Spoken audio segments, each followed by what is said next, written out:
We're going to talk about privacy. Why are we going to talk about privacy? We're going to talk about privacy because it's important. Why is it important? Because it matters.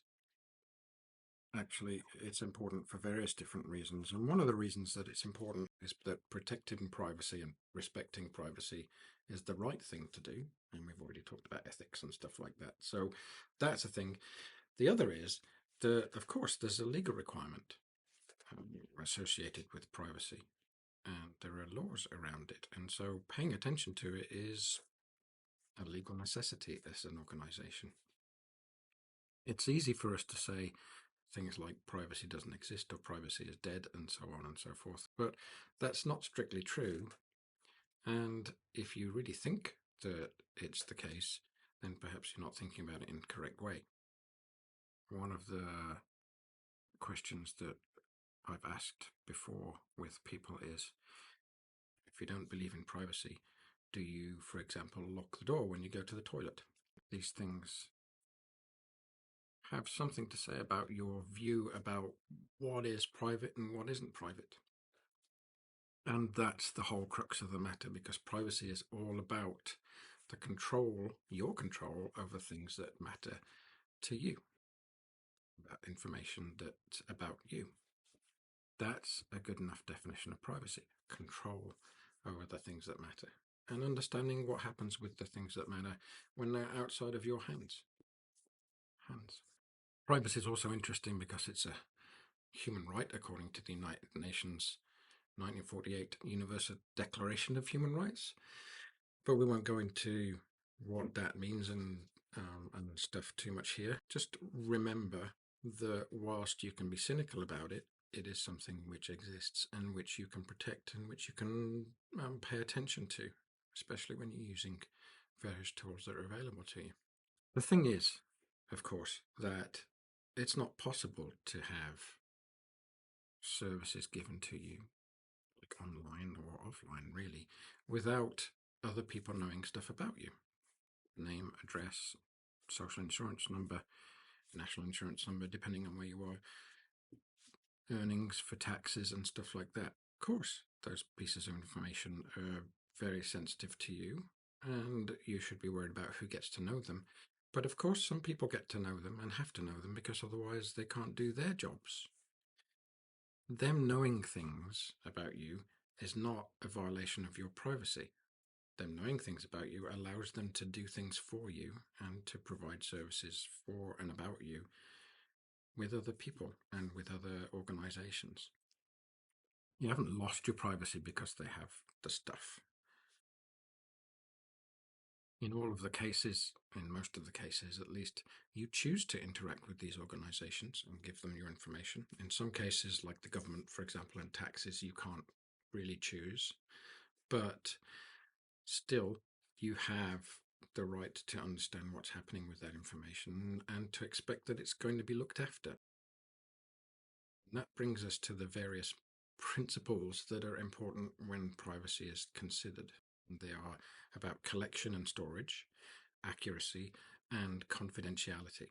And those three things allow you to consider that your information is protected and kept private. Let's explore those very quickly. Collection is all about understanding and making sure that the information that is asked for is what is needed in order for the organization or the person or whatever to do their job. There is no point, if you get stopped for speeding, for the police officer to ask for your health card. They can ask for your insurance and for your driver's license and stuff like that, and ownership of the vehicle. But the health card has nothing to do with them, because that is information they don't need in order to do their job. The same applies to just about anything that is asking for information from you. And so if there is overreach, if they're asking for too much, that is a violation of your privacy. If they're asking for information that they need to do the job, that is not. That is what they need to do the job so that they can provide you with the service that you're looking for. So collection is the first thing, making sure that the stuff that is collected is what they need in order to do the job. This brings in the point of informed consent, which means you have to understand what it is that is being collected and why it is being collected and for what purpose it is being collected, so that you can give consent for it to be collected in an informed way, in a way that makes sense to you. Accuracy, from the point of view of data and privacy, is there to ensure that the data that is being collected is correct, and the data that is stored is correct and accurate and current. In other words, is it correct today, not just correct yesterday? You should have access to that data to make sure that it's correct. And you do have access to data that is held by various organizations if you just ask for it to ensure that it's correct. And you have the right to ask for it to be corrected if it's not correct. That doesn't mean that they have to correct it. They do have to take notice of the fact that you asked and the reasons why you asked and the reasons why you don't think it's correct. The third part is confidentiality. And that means various things. It means that the data has to be kept securely so nobody else can get it. It shouldn't be given to third parties. So somebody outside the organization who's not doing the service that you asked for shouldn't be allowed to see that data. Anybody who asks for it and gets to see it should be noted. So any disclosures of that information should be noted with the data. And if disclosure is asked for and if it happens, it's only for the purpose of doing the job that the data was collected for, not for any other extraneous purpose. You can't use data for a different purpose than for which it was collected and for which you got consent. Those things together, the collection and the accuracy and the storage and the confidentiality and so on, make sure that you have control and understanding about what is happening with your data. And that's what privacy means from a digital point of view. All of that's pretty cool until you start realizing that, of course, the legal aspects are national and not international as such, and it's really hard to keep track of where your information might be at any particular point in time. So it does make sense, if you're storing data, to store it in places that are subject to the jurisdiction that you're in. So if you're in Canada, for example, store the data that you've got in Canada. Don't give it to Google. Don't give it to YouTube. Don't give it to Facebook. If you're going to store stuff on a cloud service, store it locally to Canada on servers that are in Canada. And if you can't find that out, or if you're not sure about that, ask. Ask the provider where their data is held. Ask them how they protect it. It's within your rights to do so, and it will allow you to be able to figure out what's best for your data and where you're going to keep it. Bear in mind, I mentioned Facebook, and I didn't mention Instagram, I didn't mention TikTok, but any of these social networks, you give them the data and think, oh, it's wonderful, you're able to do a whole bunch of stuff and it's free and stuff. It's not free. The point is that you're giving them that data. They get to use it for marketing and for sharing with advertisers and all the rest of the stuff. You are the product. You're the thing that consumes all that stuff that comes back to you as a result. Try and bear that in mind, because everything that you put out there in places where the protections are not as strong as they might be in other jurisdictions is available to other people. And it's sadly something for you to be paying attention to. One of the things that you can use to pay attention to is reading the terms and services of the things that you are using. But of course, that's a bit of a nightmare and takes forever. And so you might want to use different websites that can help you with that, like hosda.org, which helps with terms and conditions, terms of service.